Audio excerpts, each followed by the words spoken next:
오늘 말씀 앞에 히브리서 3장 1절부터 6절까지에서 히브리서 기자는 모세보다 탁월하신 그리스도에 대해서 논증을 했습니다. 여러분, 유대인들에게 있어서 이 모세라는 존재는 그들의 삶의 기준이라고 해도 과언이 아닐 겁니다. 이 히브리서를 받아보고 있는 독자들은 기본 유대인 출신 그리스도인들입니다. 그러다 보니까 예수를 믿기는 믿지만 아직까지도 이 핍박과 고통 속에서 참 어려움을 겪으면서 유대교로 돌아가기만 하면 그런 핍박, 고통을 면할 수 있어요. 그러다 보니까 이 모세에게 자꾸 마음이 끌리는 거예요. 그런데 이 모세가 아무리 위대하고 삶의 기준이 될 만큼 유대인들에게 중요한 인물이라 할지라도 모세는 하나님의 집에서 종일 뿐이고 예수 그리스도는 그 집 맡으신 분의, 집 지으신 분의 아들이십니다. 그래서 모세와 비교할 수 없는 그리스도의 탁월함을 앞서 히브리서 기자는 증언했습니다. 자, 그렇다면 이제 이렇게 모세보다 탁월하신 그리스도께 대해서 교회가 어떠한 도리를 견지하고 있어야 할 것인가? 모세를 삶의 기준으로 잡을 만큼 모세가 중요하다면 아들이신 그리스도의 말씀에 대해서 얼마나 더 견고하게 순종하며 그 말씀을 굳게 붙들어야 한다라는 결론을 내리는 것이 타당하지 않겠습니까? 자, 그렇다면 어떻게 해야 말씀을 굳게 붙들 수 있을 것인가? 오늘 바로 이 부분에 대한 논쟁이 함께 읽은 내용입니다. 자, 먼저 소극적으로 말씀을 어떻게 해야 굳게 붙들 수 있는가? 한번 따라 합시다. 완고한 마음을 삼가 조심해야 합니다. 완고한 마음을 삼가 조심을 해야 합니다. 오늘 읽으신 7절부터 11절까지는 시편 95편 7절에서 11절을 인용한 말씀입니다. 이 말씀은 과거 출애굽 1세대가 하나님의 능력과 영광스러운 구원을 경험하고서도 하나님 주시는 안식에 결국 들어가지 못했던 사건을 상기시켜주고 있습니다. 출애굽 1세대를 보면 장정만 해도 60만이에요. 그런데 여러분, 그 60만 장정 가운데에 하나님 주시는 안식에 들어간 사람은 극소수, 단 2명밖에 안 됩니다. 여호수아와 갈렙. 나머지는 다 40년 동안 광야에서 엎드러지고 말았습니다. 왜 이런 일이 벌어진 것이냐? 공동번역을 참고를 해서 보면 이 출애굽 1세대는 하나님의 능력과 큰 영광을 그들의 눈으로 직접 목도를 하면서도 계속해서 하나님을 시험하면서 또 봤다라고 그렇게 표현을 하고 있어요. 하나님을 시험 삼아서 또 봤다. 성령께서 이 부분에 대한 보다 심층적인 이유를 보여주시는데 왜 이렇게 하나님을 자꾸 시험하고 떠보는 짓을 과거 출애굽 1세대가 보였는가? 그런 모습을 자꾸 보였는가? 해석적으로 이제 들어가는데요. 7절 후반부터 8절 보시면 그의 음성을 들을 때에 마음을 완고하게 했기 때문에 결국 문제가 어디에 있다는 겁니까? 마음에 있다는 것인데 마음의 완고함에 있다는 거예요. 이게 가장 큰 문제의 뿌리라는 것입니다. 자, 그렇다면 여러분, 이 마음의 완고함이라는 것이 도대체 어떠한 상태, 구체적으로 어떤 모습을 가리키는 것인가? 자, 7절과 15절을 먼저 잠깐 좀 보시면 시편 95편 7절을 인용을 2번이나 하고 있거든요. 오늘 너희가 그의 음성을 듣거든. 이걸 전제로 깔고 있어요. 그러니까 이 마음의 완고함의 문제는 주님 말씀에 대한 태도와 굉장한 밀접한 관계를 맺고 있다는 겁니다. 도대체 주님 말씀에 대해서 어떤 태도를 갖고 있는 것이 완고한 마음이냐? 자, 12절에서 구체적으로 이 완고한 마음을 설명하고 있습니다. 우리 12절 함께 읽어보도록 하겠습니다. 시작.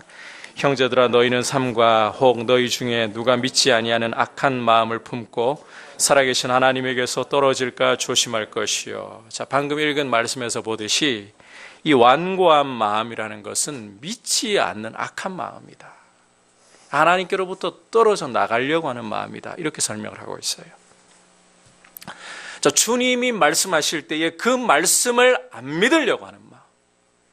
그래서 결국 하나님께로부터 떨어져 버리려고 하는 이 마음이 완고한 마음이라는 거예요. 이 당시 히브리서가 기록될 때에 구체적인 모습을 보자면 배교하는 모습입니다. 자, 이 부분을 우리가 조금 더 구체적으로 봐야 돼요.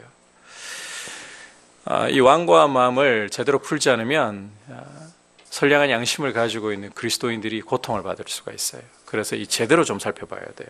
여러분, 우리 믿음이라는 것이 강할 때도 있지만 약할 때도 있지요. 어떻습니까? 여러분, 믿음이라는 게 예수 그리스도를 구주로 영접하고 주님으로 영접하고 시작하는 그 순간부터 줄곧 이렇게 쭉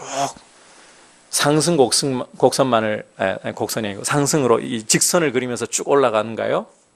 이게 아니잖아요. 올라가다가 내려가다가 이러면서 점점 나아가는 거죠. 우리 믿음이라는 것은 강할 때도 있지만 연약해질 때도 참 많아요. 자, 그렇다면 이렇게 믿음이 약해지고 흔들리는 것이 과연 12절에서 보여주는 것처럼 믿지 않는 악한 마음인가? 하나님에게서부터 떨어져 나가려고 하는 그런 마음인가?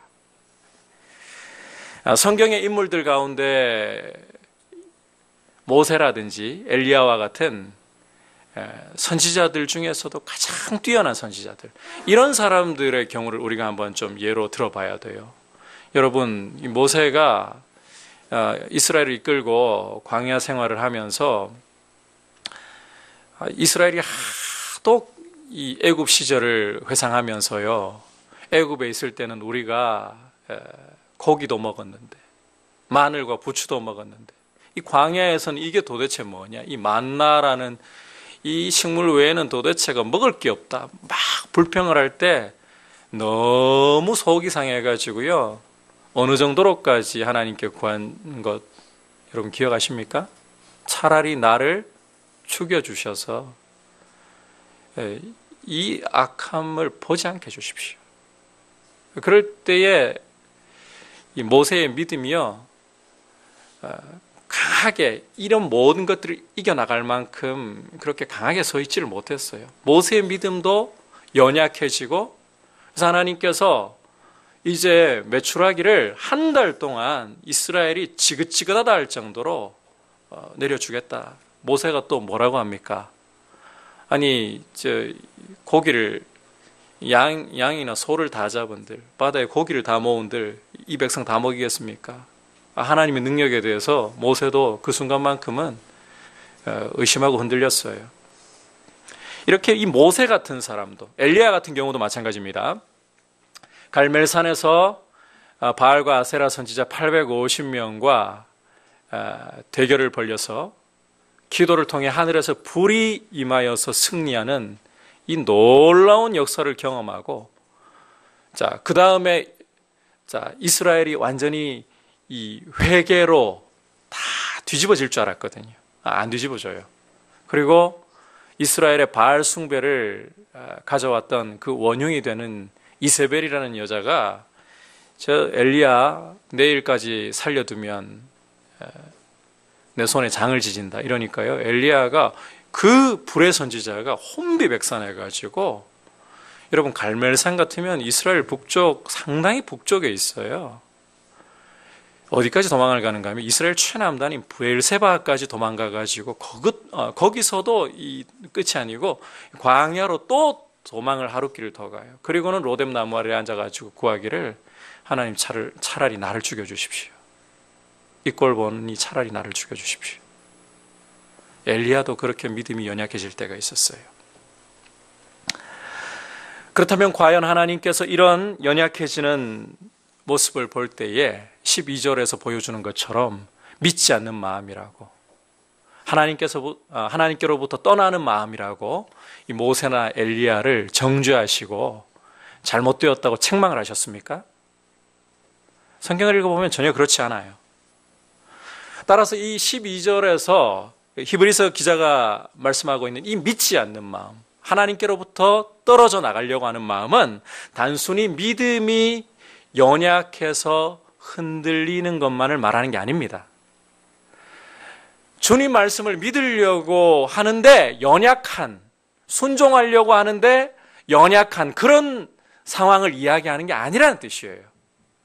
여러분, 이 믿지 않는 마음이라는 것은, 하나님께로부터 떨어지려는 마음이라는 것은 자신의 의지를 가지고 하나님 말씀을 안 믿겠다고 거부하는 마음을 가리키는 것입니다. 18절에서 보듯이 말씀을 순종하지 않으려고 이 고의적인 마음을 품고 있는 것을 가리키는 거예요. 하나님과 이 관계를 끊어버리려고 하는 태도. 이 굉장히 무서운 마음인 거죠. 이것이 바로 마음의 완악함이라는 거예요.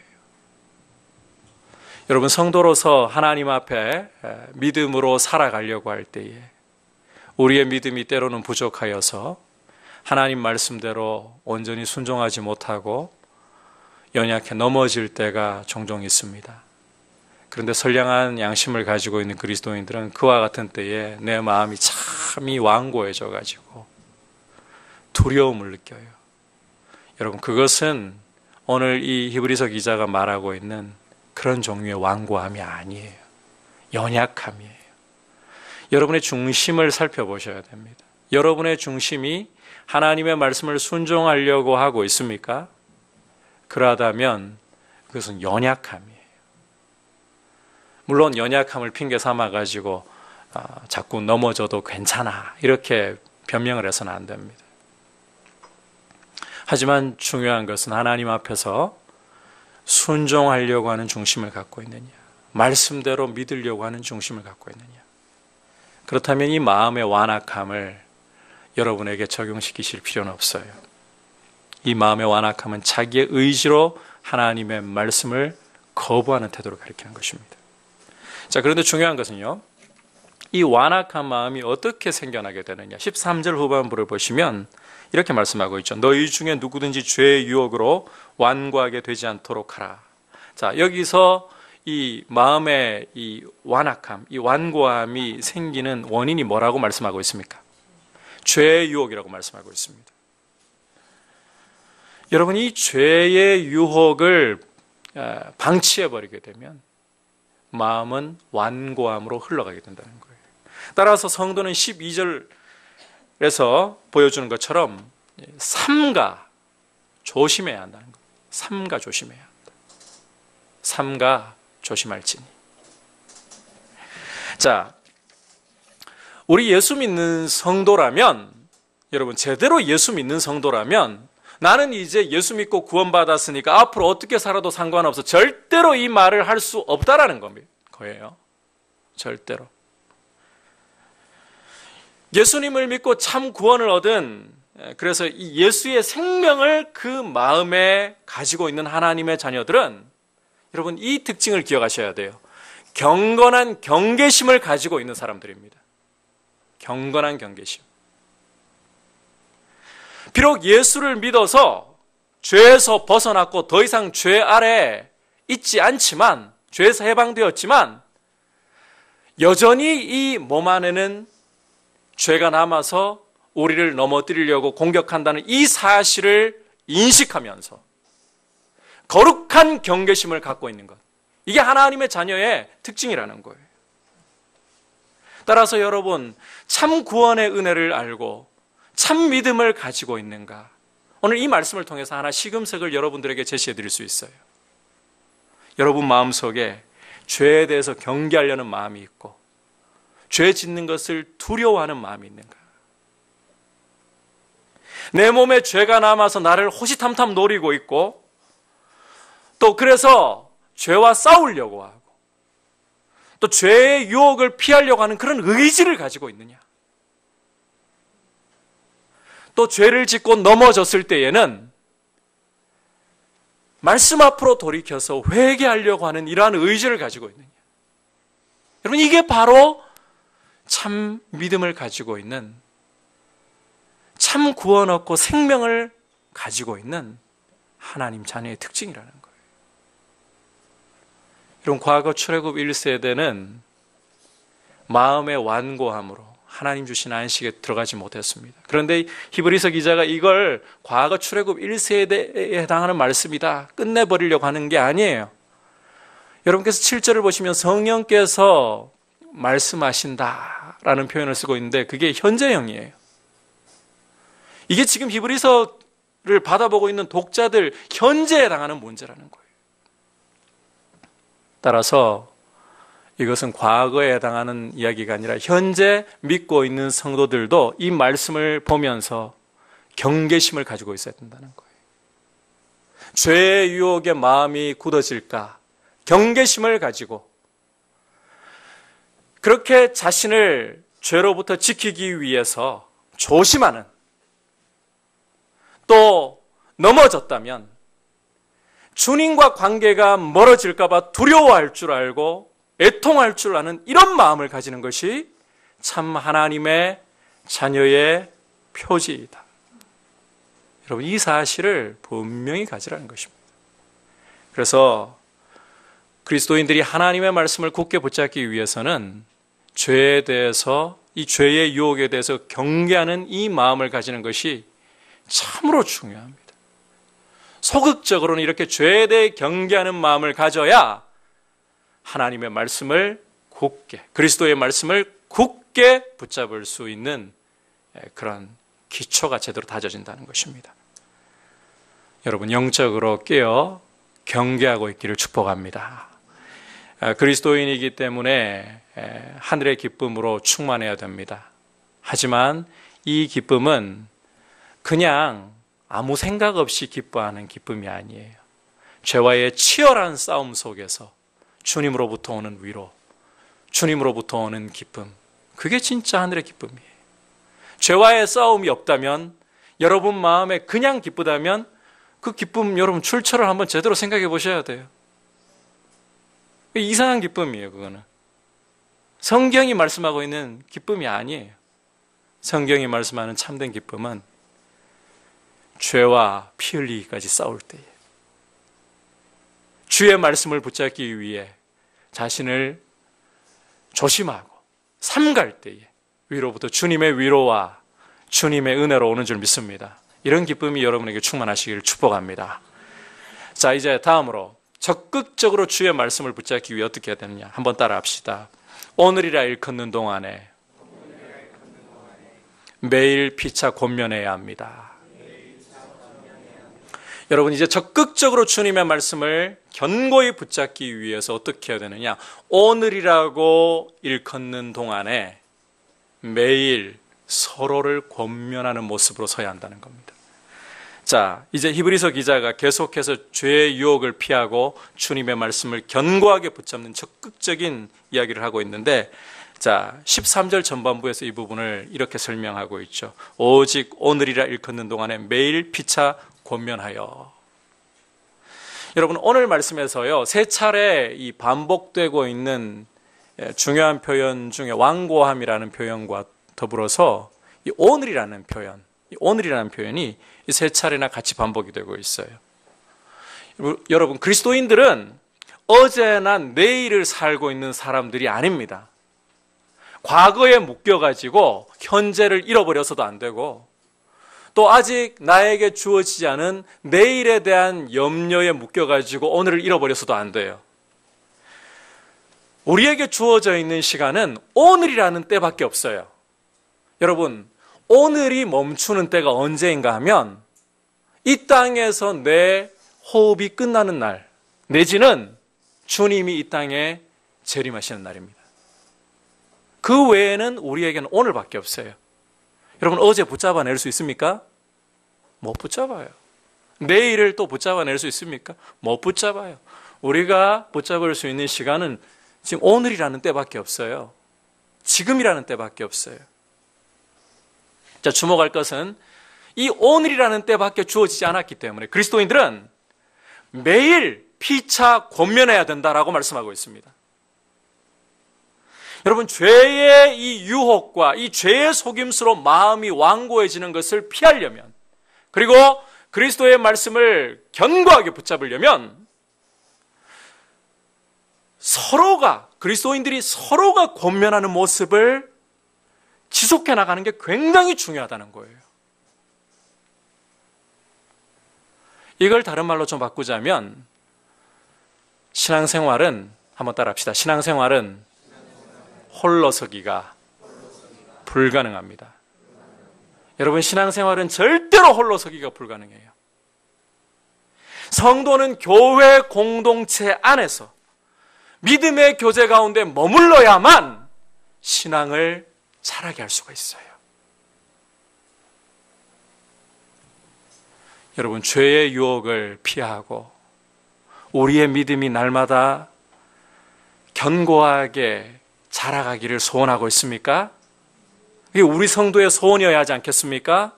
그러려면 나 혼자서 신앙생활 잘할 수 있을 거야. 이것은 제가 단호하게 말하건대 사탄의 속임입니다.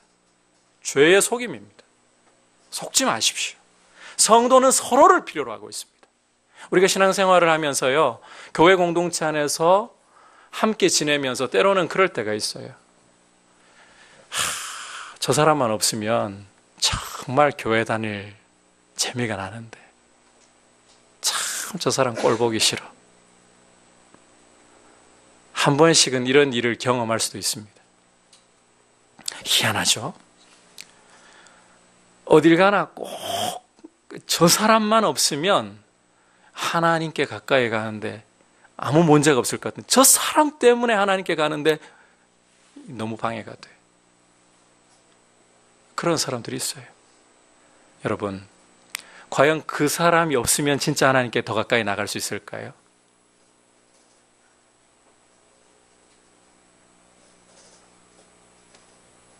그렇게 따지면 다른 사람도 그렇게 생각하는 나 때문에 그렇게 생각할 수 있어요.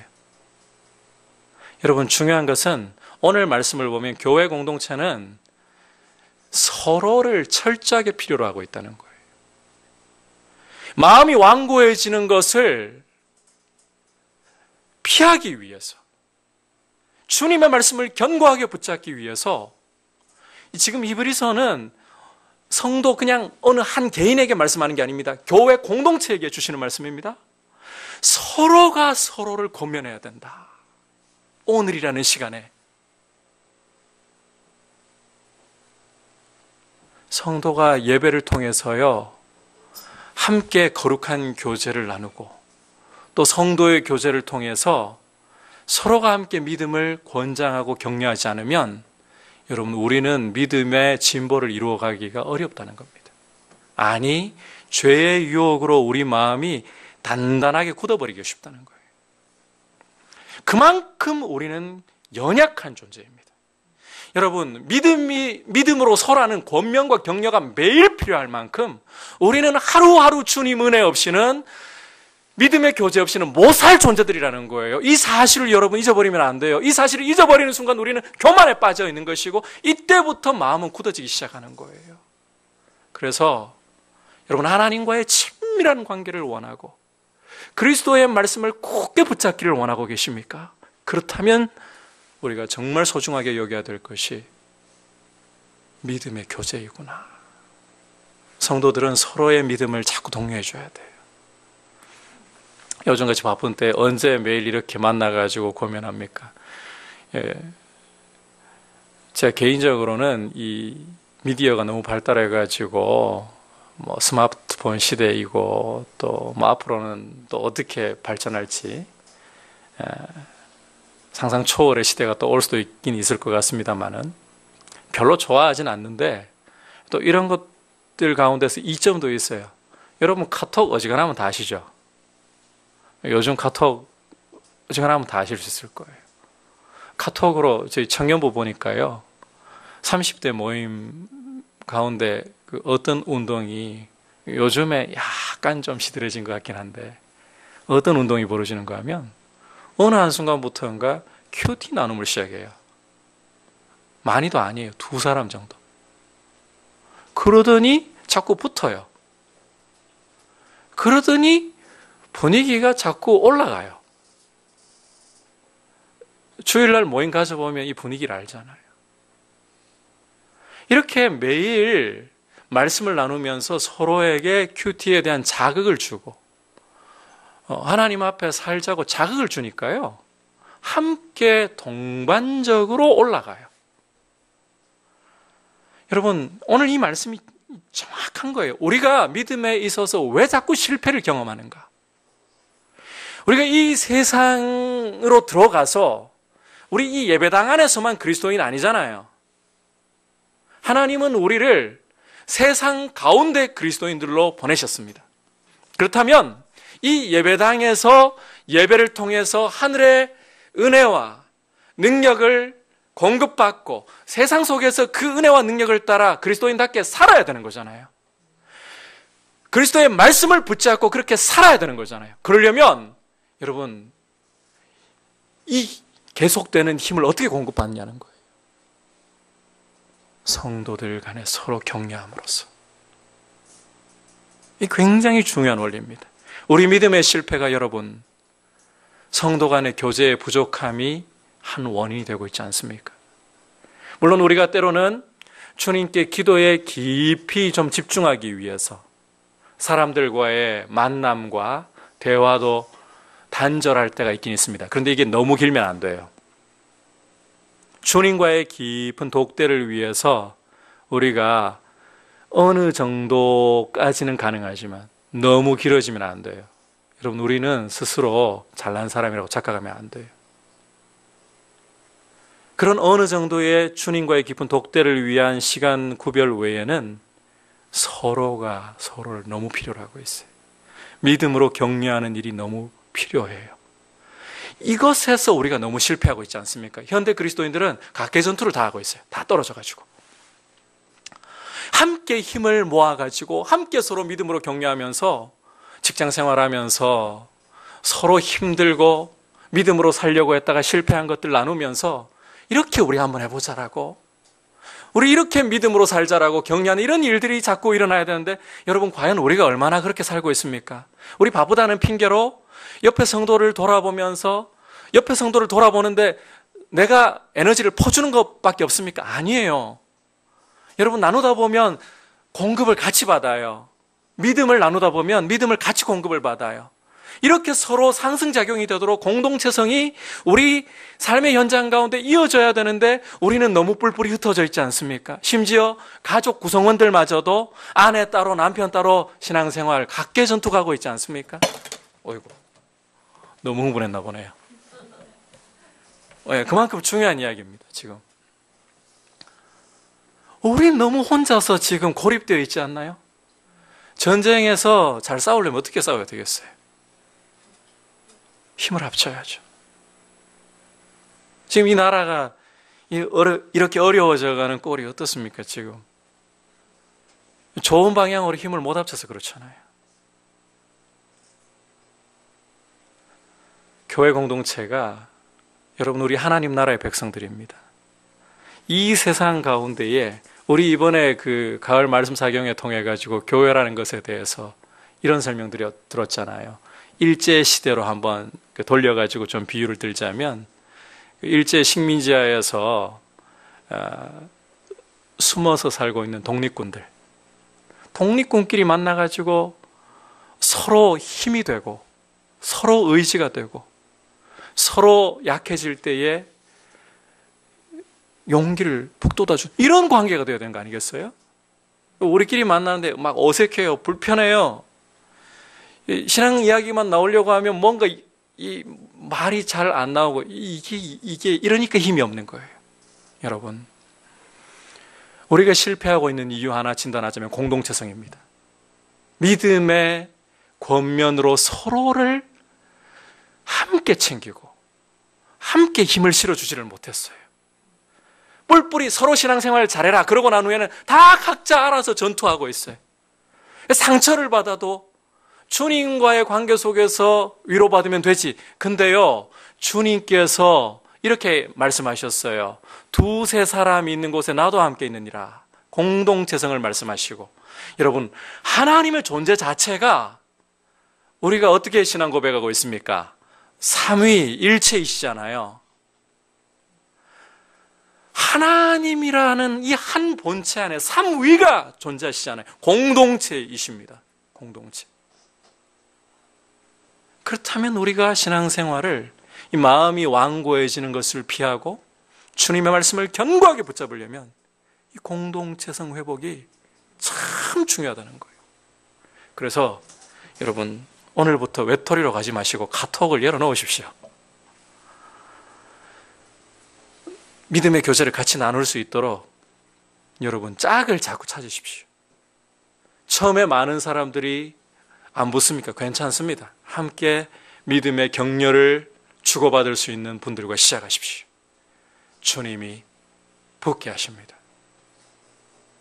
그리고 할 수 있으면 이왕이면 목소리 들으시면 더 좋아요. 이 SNS가 발달한 시대이지만 직접 목소리 듣는 게 더 좋아요. 일주일에 여러분 얼마나 성도님들과 목소리 들으면서 대화하면서 믿음을 격려하고 있습니까? 제 기질이요, 상당히 내향성이거든요. 저도 혼자 잘 놀아요, 원래. 저 대학생 때는 고독을 잘 씹어가지고 큐티를 해도 숲에 들어가서 혼자 하고 나누는 것보다 혼자 하고 이런 거 굉장히 좋아했어요.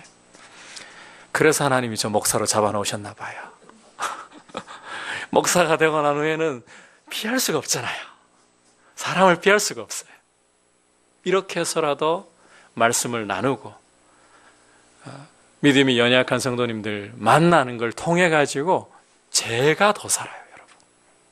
여러분을 섬기지만 섬길수록 제가 더 살아요. 그만큼 이 공동체성이 중요합니다. 여러분, 믿음으로 서로를 권면할 수 있기를 바랍니다.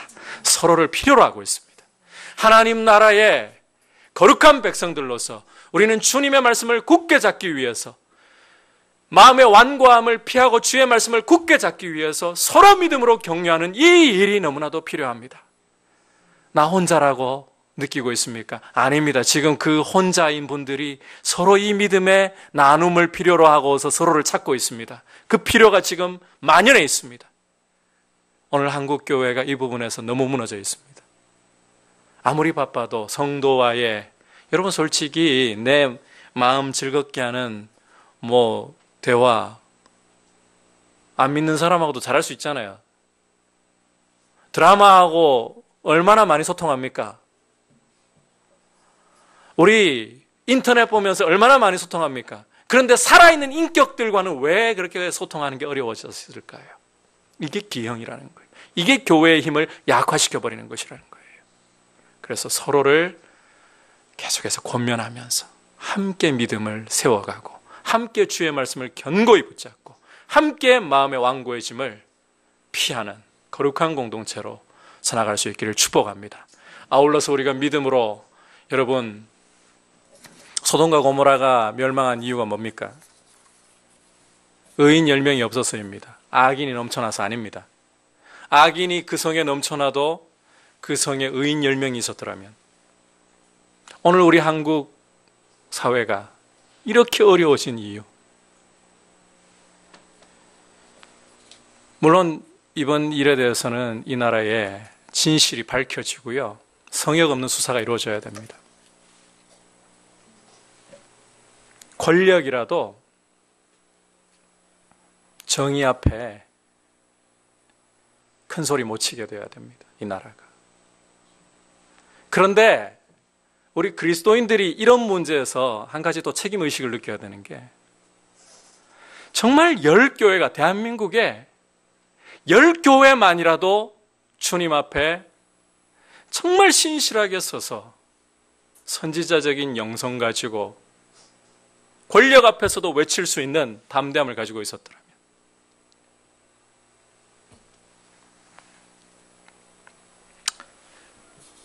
참 부끄럽습니다. 우리 목회자들부터가 큰 소리 못 치고 있으니까, 복음을 부끄러워하니까. 그리고 목회자들부터가 이 말씀대로 서로 연합하지 못하고 교회끼리 경쟁하고 있으니까 우리 교회 몇 명 더 모이나, 누가 번듯한 목회하고 있나, 목사들끼리도 마음에 서로 믿음으로 격려하지 못하고 있는데, 그러니 세상을 향해 외칠 힘이 없어요. 세상이 이렇게 어두워져 가는데 말씀이 살아있지 못해서인가요? 하나님이 살아계시지 않아서인가요? 아니죠. 이 인생이라는 질그릇을 통해 일하시기 원하시는 그분 앞에 우리가 깨끗하지 못해서. 여러분, 참 그리스도인은 두려워할 줄 압니다. 죄로 마음이 완고해질까 두려워할 줄 압니다. 두려워하십시오. 동시에 서로 권면함으로 공동체성을 다시 일으킴으로써 세상 속의 그리스도인들로 서갈 수 있는 힘을 함께 주님 안에서 공급받고 서로 격려할 수 있기를 축복합니다. 지금까지 기도합시다.